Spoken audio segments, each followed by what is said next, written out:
हर खबर पर होगी आपकी पकड़। डाउनलोड कीजिए एबीपी लाइव ऐप।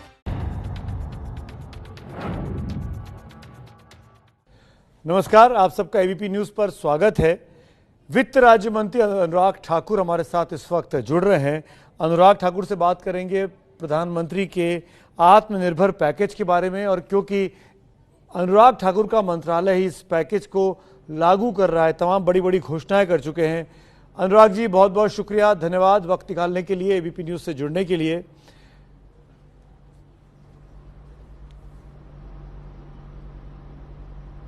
धन्यवाद सुमित जी। अनुराग भाई, मेरा पहला सवाल आपसे, आत्मनिर्भर पैकेज को आप लोगों ने 5 दिन की लंबी चौड़ी प्रेस कॉन्फ्रेंस के बाद अनाउंस किया। आपको लगता है कि इन घोषणाओं के बाद, कैबिनेट की मंजूरी मिलने के बाद, अब भारत आत्मनिर्भर बन जाएगा?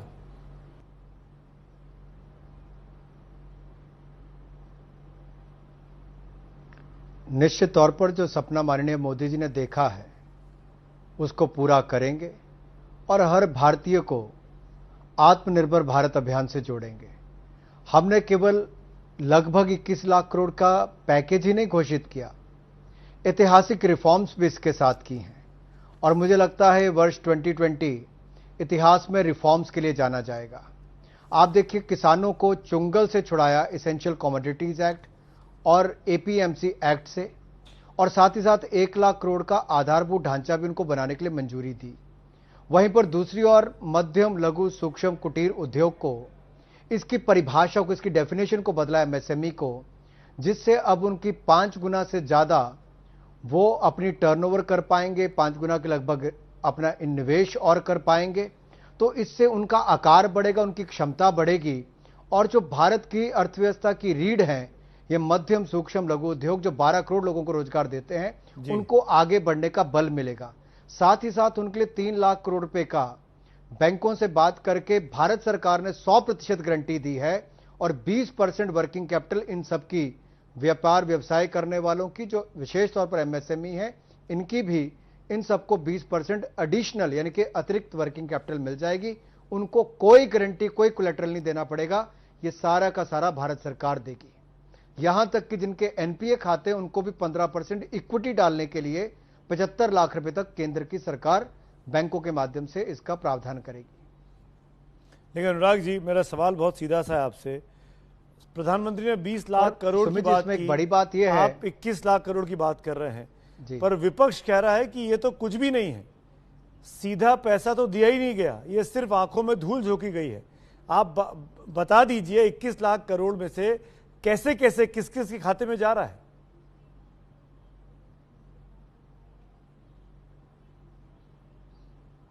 आप देखिए, जब खरीद का समय चल रहा था फसल का, तो उस समय भी हमने अप्रैल महीने में ही सबसे पहला काम यह किया कि 80 करोड़ तो हमने गरीबों को अनाज मुफ्त में दिया।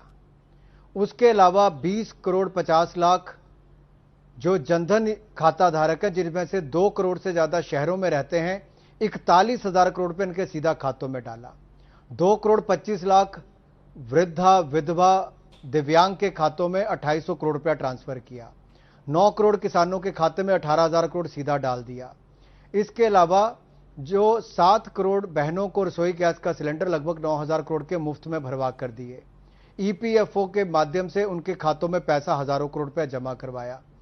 यही नहीं हम सीमित हुए, बिल्डिंग एंड कंस्ट्रक्शन फंड और डिस्ट्रिक्ट मिनरल फंड उसको खर्च करने के लिए कह दिया, और साथ ही साथ राज्यों को 11,000 करोड़ रुपया आपदा राहत के लिए अपफ्रंट दिया, और 92,070 करोड़ रुपया राज्यों को हमने पिछले 1.5 महीने के अंदर दिया है, जबकि हमारी अपने रेवेन्यूज कम हुए हैं।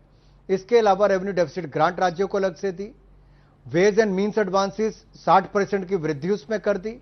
एफआरबीएम एक्ट केवल 3% राज्यों को अनुमति देता है, हमने 5% कर दिया, तो 4.25 लाख करोड़ रुपया राज्यों को ज्यादा इसके माध्यम से मिल सकता है। इसलिए मैं आपसे बार बार पूछ रहा हूं, इसकी वजह बहुत छोटी सी है कि इतने बड़े पैकेजेस के अनाउंसमेंट करने के बाद, आपके हिसाब से इतनी बड़ी राहत देने के बावजूद भी सड़कों पर पलायन आज भी जारी है। आज भी लोग बाग ये भरोसा नहीं कर पा रहे हैं कि दरअसल पैसा उनकी भलाई के लिए है। लाखों लाखों लोग चले जा रहे हैं, क्यों?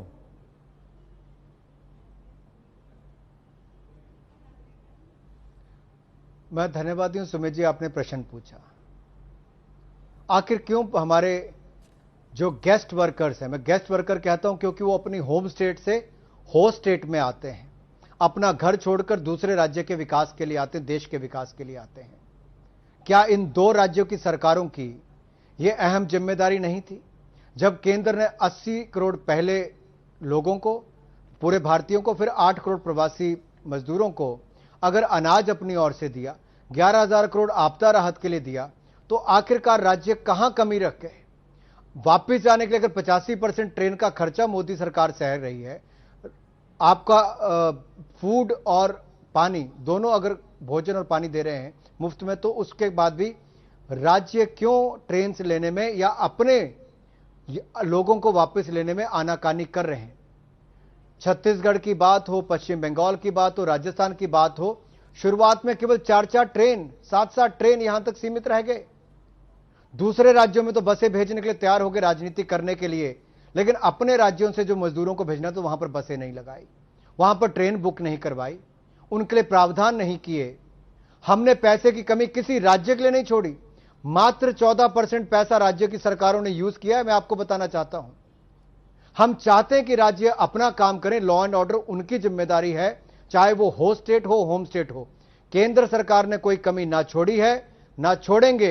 नरेंद्र मोदी जी ने तो प्रवासी मजदूर जब अपने घर वापस जा रहे हैं, तो आज तक के इतिहास में 1 लाख करोड़ रुपए का 1 लाख करोड़ रुपए का मनरेगा के लिए प्रावधान मोदी सरकार ने इस बजट में किया। कभी यूपीए की सरकार में 30,000 करोड़ भी नहीं हुआ था। जो लोग लौट रहे हैं, 1 लाख करोड़ का प्रावधान किया। जो लोग लौट रहे हैं 300 करोड़ वो यूपी के लोग हैं, करोड़ दिन काम, जहां आपकी सरकार है। जो लोग लौट रहे हैं वो बिहार के लोग हैं, जहां आपकी सरकार है। तो इसका मतलब आपकी सरकारें आपकी बात नहीं सुन रही है राज्य में।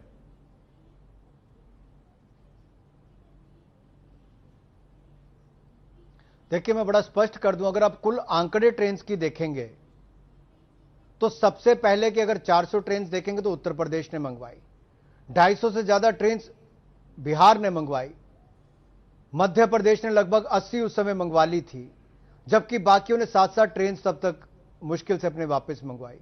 हमने लगातार उसका प्रावधान प्रबंध भी किया और वहां पर करने का काम किया।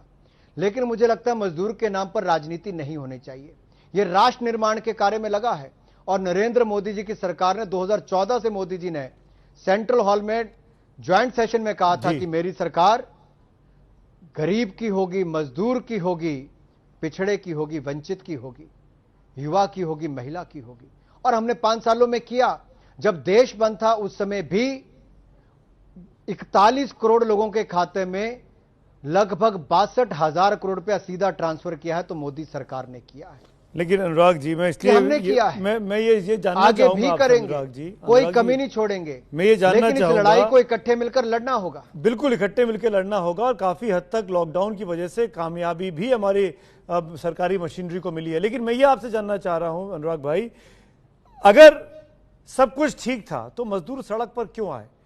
सवाल बहुत सीधा सा है, क्या हमारी प्लानिंग में हम भूल गए कि मुंबई में, धारावी में 1.5 किलोमीटर के अंदर 2.5-3 लाख लोग रहते हैं? क्या हम ये भूल गए नोएडा, गाजियाबाद में तमाम प्रवासी मजदूर रहते हैं जो चल पड़ेंगे घरों की ओर? हमारी प्लानिंग 24 मार्च के बाद लगता है कि मजदूरों की जगह नहीं थी उस प्लानिंग में।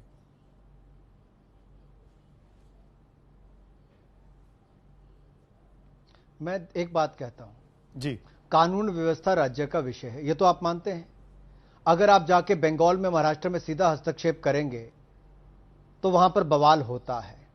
हमने पैसे देने का काम किया, ट्रेन देने का काम किया, ट्रेन का 85% खर्चा हमने वहन किया, जो सुविधाएं चाहिए थी हमने केंद्र से करने का प्रयास किया।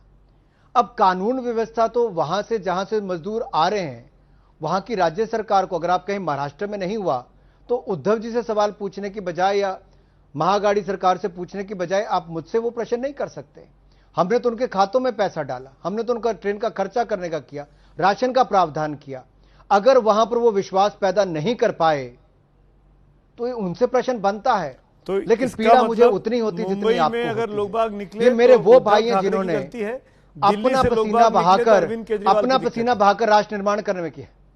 आप ये सीधे सीधे इल्जाम लगा रहे हैं अपने विरोधी पार्टियों पर। बिल्कुल, उन्होंने कहा था कि मैं घर का किराया और खाना दोनों करूं। विरोधी हो या कोई पार्टी हो, राज्य की जो जिम्मेदारी राज्य की जिम्मेदारी है। अगर मान लीजिए पंजाब से गए या किसी और राज्य से गए, हरियाणा से गए होंगे मान लीजिए, तो क्या वहां के राज्यों की जिम्मेदारी नहीं? उतनी ही जिम्मेदारी है। आप हरियाणा की बात कर रहे हैं। आज ही राहुल गांधी ने एक वीडियो डाला है, हरियाणा से निकलकर यूपी के मजदूर वापस झांसी जा रहे हैं। राहुल गांधी उनके साथ समय बिताते हैं, तो राहुल गांधी सड़क पर निकलकर मजदूरों के साथ उनका दुख दर्द बांटने की कोशिश करते हैं। आप ऐसा क्यों नहीं करते दिखाई दिया मुझे, आप या आपकी पार्टी का कोई भी नेता?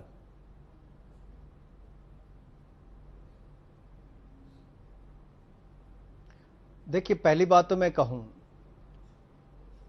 अगर आज तक भारत में इतनी बड़ी संख्या गरीबों की है तो कांग्रेस पार्टी की देन है, जिनकी नीतियां विफल हुई, गरीब के नाम पर वोट लेते रहे लेकिन काम कम किया है, और शायद इसीलिए आज केवल फोटो खिंचवाने का काम हो रहा है।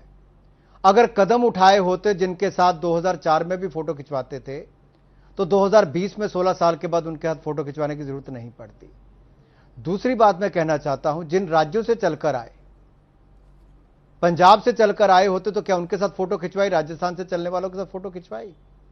सोनिया जी ने कहा सभी के लिए कि मीडिया को एडवर्टाइजमेंट मत दो, लेकिन पिछले दिनों जिनका चित्र लगकर सबसे ज्यादा फोटो छपी और पूरे पूरे पेज के और टीवी पर इश्तिहार दिए गए, लेकिन वो राज्य की सरकारें अपने पूर्व प्रधानमंत्री के लिए इश्तिहार छपवा सकती थी, लेकिन गरीब मजदूरों को वापस लाने के लिए तैयार नहीं थी। ये दुख होता है देखकर।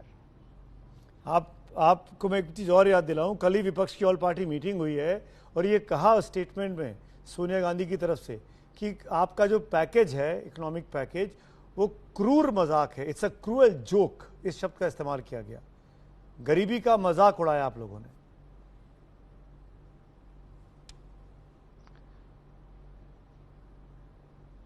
देखिए, जो स्वयं सारी उम्र गरीबों के नाम पर राजनीति करते रहे हों, ऐसी कांग्रेस पार्टी से बहुत ज्यादा उम्मीद नहीं लगा सकते। लेकिन हमने लगातार बैंक खाते भी अगर 2014 में किसी ने खोले तो मोदी जी की सरकार ने आकर खोले। इन्होंने तो बैंकों का राष्ट्रीयकरण किया था, बैंक खाते तक नहीं खोल पाए थे। उन्हीं के 41 करोड़ खातों में अगर ये हजारों करोड़ रुपया किसी ने डाला, लगभग 55,000 60,000 करोड़ के लगभग, तो मोदी सरकार ने डाला है। चाहे वो किसान हो, मजदूर हो, बागवान हो, महिला हो, ये हमने किया है। पर अनुराग जी 6 साल हो गए, कहां ये आज कहते हैं डीबीटी करिए, कल तक कहां थे? ये तो विरोध करते थे। गरीबी तो संख्या कि बढ़ती गरीब जा का रही है। कि 6 साल हो गए अनुराग आप आंकड़े आप आंकड़े निकाल कर देखिए, आंकड़े देखिए, भारत में गरीबों की संख्या कम हुई है और यह नरेंद्र मोदी जी की सरकार ने करके दिया है। हमारे लगातार प्रयास हैं, सारी योजनाएं उस दिशा में हैं कि आय दुगनी की जाए, किसानों की आय दुगनी की जाए। इसीलिए हमने ये जो एसेंशियल कमोडिटीज एक्ट हो, एपीएमसी एक्ट, उसको खत्म किया। लागत का 1.5 गुना ज्यादा फसल के दाम देने की बात कही, और इस समय भी एमएसपी जो न्यूनतम समर्थन मूल्य, वो भी 74,000 करोड़ रुपया हमारी सरकार ने उस समय दिया। आप देखिए, फसल के सीजन में खरीदारी में हमने कहीं पर दिक्कत नहीं आने दी, बुआई के समय कहीं दिक्कत नहीं आने दी। मनरेगा को राज्यों में लागू करवाने के लिए कर दिया ताकि ग्रामीण अर्थव्यवस्था में कोई दिक्कत ना आए। जहां पर शहरों में कसर थी तो वहां पर लॉकडाउन को और सफल बनाने का प्रयास किया गया। एक और कदम हमने उठाए ताकि अर्थव्यवस्था भी आगे। एक और मुद्दा है, वो भी इकोनॉमिक्स से जुड़ा हुआ है, और वो है क्रिकेट का इकोनॉमिक्स। आज तस्वीरें आई हैं, क्लब लेवल क्रिकेट दिल्ली में शुरू हो गया है। क्या उम्मीद करनी चाहिए कि अब क्रिकेट का सीजन लौटेगा? ये सवाल मैं आपसे क्यों पूछ रहा हूं, मुझे बताने की जरूरत नहीं। आप खुद क्रिकेट प्लेयर हैं, क्रिकेट लवर हैं, क्रिकेट एडमिनिस्ट्रेटर रह चुके हैं। क्या अब क्रिकेट का दिन लौट रहे हैं, क्रिकेट शुरू होगा, आईपीएल खासतौर पे?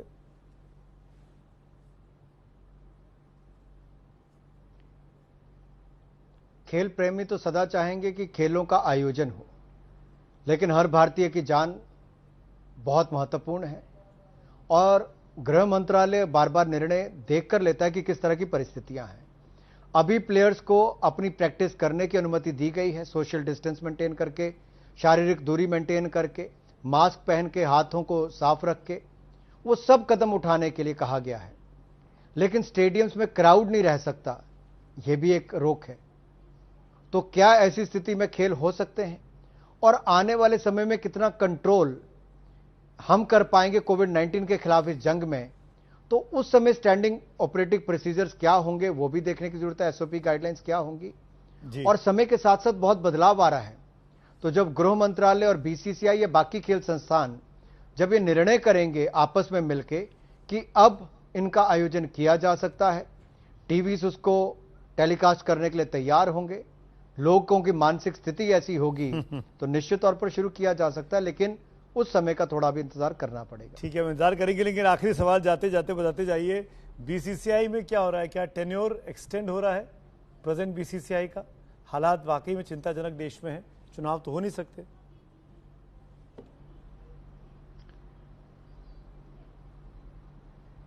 देखिए, बीसीसीआई की बात बीसीसीआई करेगा, लेकिन मैं एक बात जरूर कह दूं, भारत ने अगर दुनिया के आंकड़े देखे जाएं, जो 15 देशों के कोविड पॉजिटिव पेशेंट्स की आंकड़े हैं, वो भारत से, यानी कि उन 15 देशों की जनसंख्या भारत के बराबर है, उनमें 83 टाइम्स ज्यादा, यानी कि 83 गुना ज्यादा वहां पे मृत्यु हुई है, 43 गुना ज्यादा वहां पर केसेस हैं। तो भारत ने जो कदम उठाए मोदी जी के नेतृत्व में बहुत सफल हुए।